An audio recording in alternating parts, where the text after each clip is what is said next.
Good morning, everyone, and welcome to another episode of Good Morning Soul. And today, I'm going to be doing another review commentary, looking back at my 100 reviews and doing commentaries. And this is for a book that no one's ever heard of called Pull Down the Night. It was the sequel to The Suburban Strange, which was my third review. Yeah, just fucking let's get into it. Pressing the video in 3, 2, 1. And I actually really like the way this video started because it's actually kind of funny. Literally 1 minute into this book, they introduced a fucking love triangle, and that's me. I'm like, fuck it, eh? The old book intro, which even at the time I really hated this intro because it's so it's literally just a bunch of book covers and it's all not maintained aspect ratioed. A lot of these books I haven't read. It's just random fucking stock images of Barnes and Noble. I didn't use it that often. Like, I was really forcing it. Hey, my annotation game on point. Even though it's an old shitty thumbnail. Besides the point, though. Besides the point. I think I used a different green for all the reviews or all the book reviews anyway. It's so weird talking about the context of a book that no one, that I don't even remember all that well. Like, the way I opened that up was like, oh, well, if you didn't read the last book, don't worry about it. But I don't remember the last book because it's been so long. So that's why even if people tell you, just, if people already read the last book, just skip, whatever. You don't have to give a synopsis, but it's good for even memory purposes.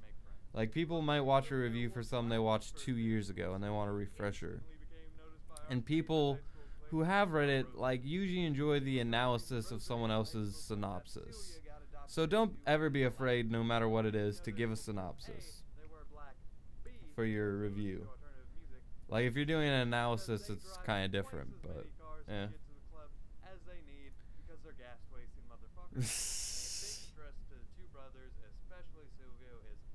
Yeah, this is me really struggling to find things to put on the screen.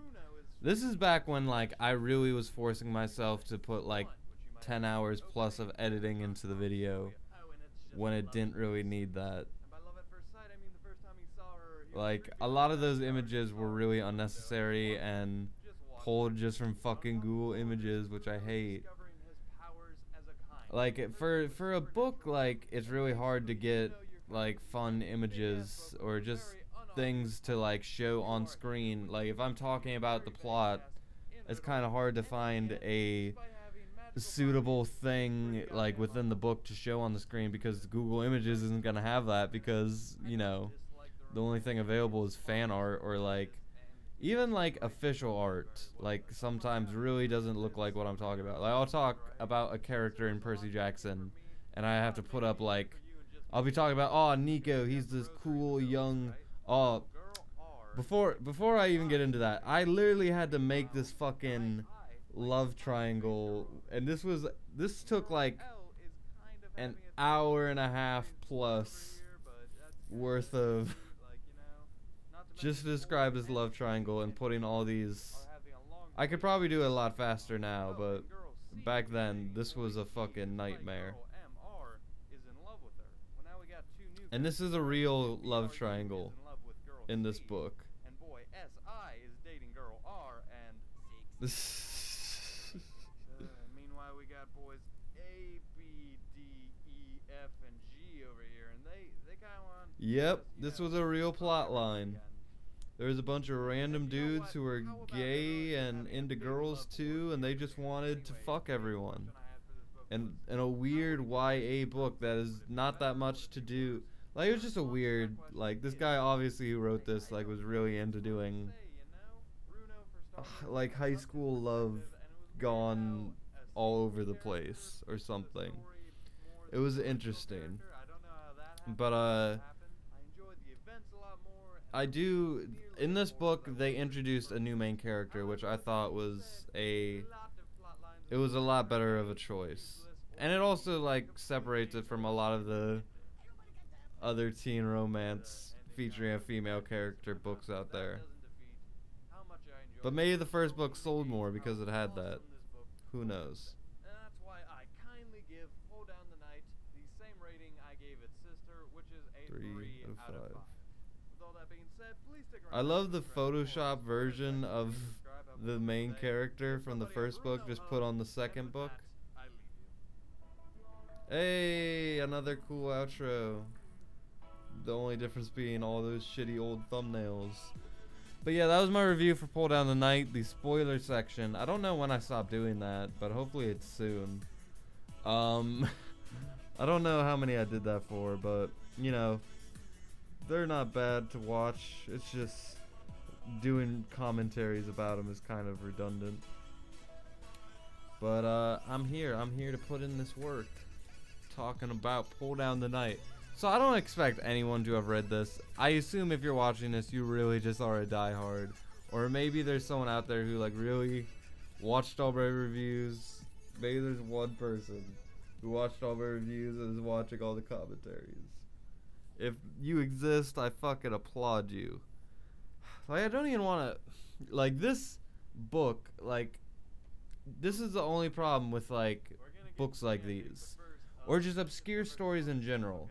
At least with like films, people like are actually digging up these like films that nobody watched about, like Riddle Room, which I did a review for, and then or like 6 years, and then my video for those actually get a decent amount of views because I'm the only one who reviewed them.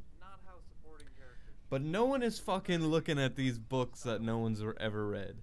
Just no one ever reads them, and that's it. So it's kind of shitty because I have literally all the search traffic, but it's so dead that no one gives a shit.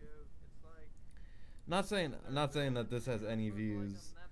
I don't even know if I tagged it properly. I probably didn't, because I know I was just rushing the uploads for these. Whereas nowadays I'll try to put tags in everything.